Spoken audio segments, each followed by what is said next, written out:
So with a little bit of delay, Apple finally released the watchOS 7 public beta, which is also the very first public beta of watchOS that the company has ever released. And for the first time ever, I actually installed the beta on my watch. And in this video, I would like to give you a close look at what actually is inside of the beta and answer the question if you should actually install it on your own watch. So as the first thing, I just want to quickly mention that if you're going to install beta on your Apple Watch and then for some reason you might want to downgrade to the previous version of watchOS, that's only possible if you're going to send your watch to Apple. So have that in mind before you are going to install this beta on your Apple Watch. But even having this disclaimer in mind, I actually decided to install the beta on my watch. Since the beta was already quite late, Apple promised that they're going to ship it back in July, and for some reason that was delayed only until now. So I figured out that maybe Apple waited with releasing the public beta so that the beta is more stable, so that more people can enjoy using it. And my first impressions are, yeah, the beta is actually really good, and I'm very surprised how much performance my Apple Watch Series 5 is getting out of using it. But before we talk about performance and some changes when it comes to that, I would like to take a closer look at new features coming together with watchOS 7. So first of all, we got a few changes when it comes to complications and watch faces, but there's not that many of them. So first, when it comes to new watch faces, we have Chronograph Pro, which is a completely new watch face on the newer Apple Watches Series 4 and Series 5.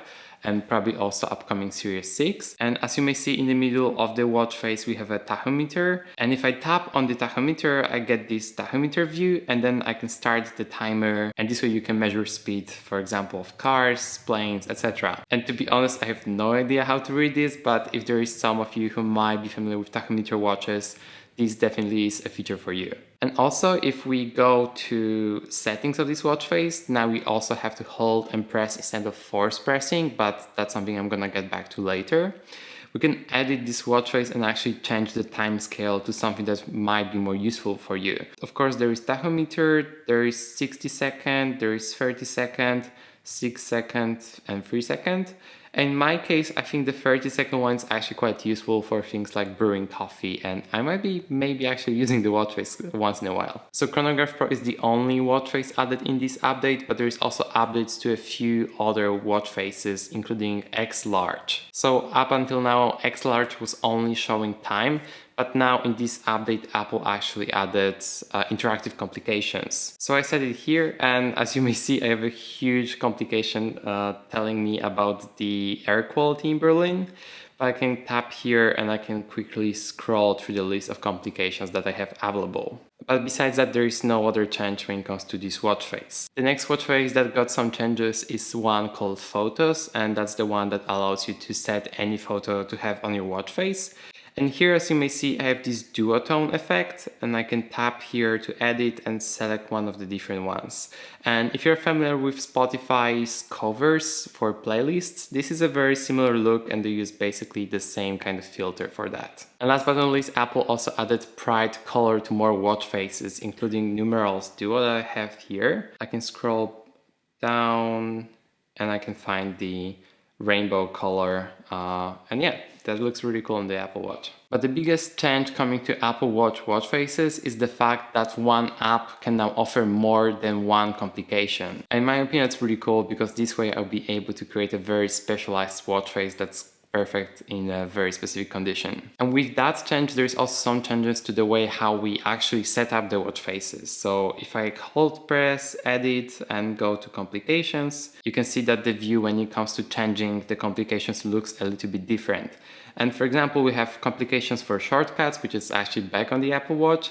And I have multiple complications here I can choose from. And that's also the case for different apps like weather, where I can choose between the air quality index, weather conditions, rain, etc. And of course, that's a feature that third-party developers can take advantage of. I'm finishing the topic of complications. Now there's a few new apps that support them, including the newly added Shortcuts app and the Sleep app that I'm going to talk about in a second, as well as complications for camera remote, word clock, and moon phases. And one last thing when it comes to watch faces is a new option to share them with your friends or on your website. So now again, if we hold and press on the watch face, we have an option to share it using iMessage. And if you go to the Apple Watch app on your iPhone, you also have options to share it using any app on your phone. Next part of the update is something I was really hoping to see, and we finally got it, and that's Sleep app. So up until now, if you wanted to track your sleep using the Apple Watch, you needed a third-party app. But now with the Sleep app, that's no longer needed. So actually, to get it to work, you just have to use the bedtime feature inside of the Clock app on your iPhone, and that's going to automatically sync with the Sleep app on the Apple Watch. And if you decide to use the sleep mode, you can also benefit from having routines on your iPhone's lock screen, and that includes things like HomeKit routines,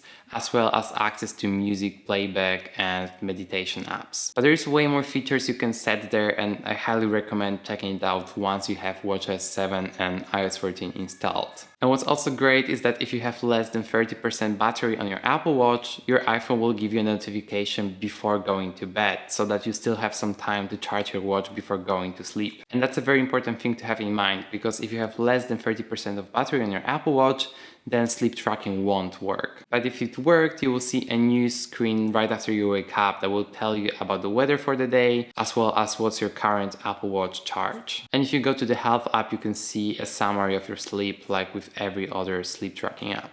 Of course, with the Apple Watch, we cannot forget about the Activity and Workout app. And in the latter one, Apple added some new workouts, including dancing workout, and also improved things like functional training and strength training, making the measurements more precise. And also here it's worth mentioning that the Activity app on the iPhone was renamed to Fitness, but on the Apple Watch is still called Activity for some reason. And next health-oriented update is an addition of Handwashing app. So now Apple Watch, based on the data from microphone as well as the motion sensors, will detect when you start washing your hands. There is also a feature that will remind you to wash your hands a few minutes after you came back to home, in case you forgot it. In my testing so far, it works surprisingly well. I think so far it didn't work for me only once or twice, but I was also very surprised to see that it started counting a little bit before showing me the screen. So even if there is a little bit of delay, Apple Watch is aware of that. Next thing that got some updates is Siri, and first of all, it has a new UI matching one that you can find on the iPhone and on the iPad. And of course, it still takes a whole screen because of the Apple Watch being ultra small.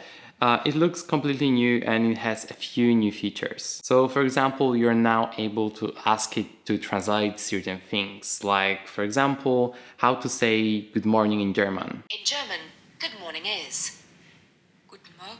It works quite well, but of course, since it's Apple Watch, there is a little bit more delay than on the iPhone. But I think the most important addition to Siri is the Shortcuts app. That's finally back on the Apple Watch, and now it works like it used to before. So I can just simply go to the Shortcuts app and I have all of my shortcuts available here.